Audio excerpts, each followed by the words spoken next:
एक बहुत अमीर आदमी ने एक भिखारी से पूछा, तुम तो इतने हट्टे कट्टे हो फिर भी भीख क्यों मांग रहे हो? भिखारी बोला, साहब मेरे पास महीनों से कोई काम धंधा नहीं है, अगर आप मुझे नौकरी दें तो मैं भीख मांगना छोड़ दूंगा।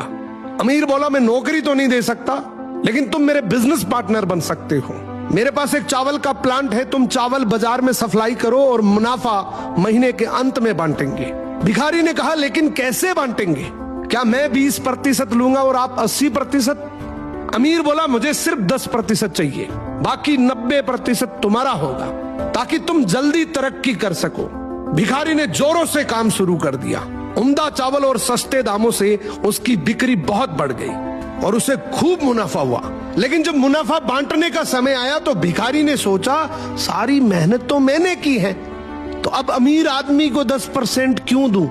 अगले दिन अमीर आदमी आया और जब हिस्सा मांगा तो भिखारी ने बहाना करते हुए कहा कि साहब मुझे तो बहुत नुकसान हुआ है, मुझे जितना मुनाफा हुआ है उतना तो कर्ज चुकाना है, तो इस हिसाब से मुझे कोई मुनाफा नहीं होगा, तो आप इसके हकदार नहीं हैं। अमीर आदमी ने कुछ नहीं बोला और वहां से चला गया। भिखारी बड़ा खुश हुआ, सोचा सारा प्रॉफिट मेरा हो गया। अब भिखारी उन पैसे से रोज मौज करे। ऐसे करते करते उसके पास से सारे पैसे खत्म हो गए। अब पैसे भी नहीं है और काम धंधा भी नहीं है, तो मजबूरन उसको फिर से भीख मांगना शुरू करना पड़ा। एक दिन वो अमीर आदमी उसके पास से गुजरा और उसको देखा, क्या ये तो फिर से भीख मांगने लग गया। अमीर आदमी ने एक बहुत अच्छी बात बोली कि इस दुनिया में गरीब और अमीर आदमी जो होता है ना, उसमें सबसे बड़ा डिफरेंस होता है उसकी सोच का।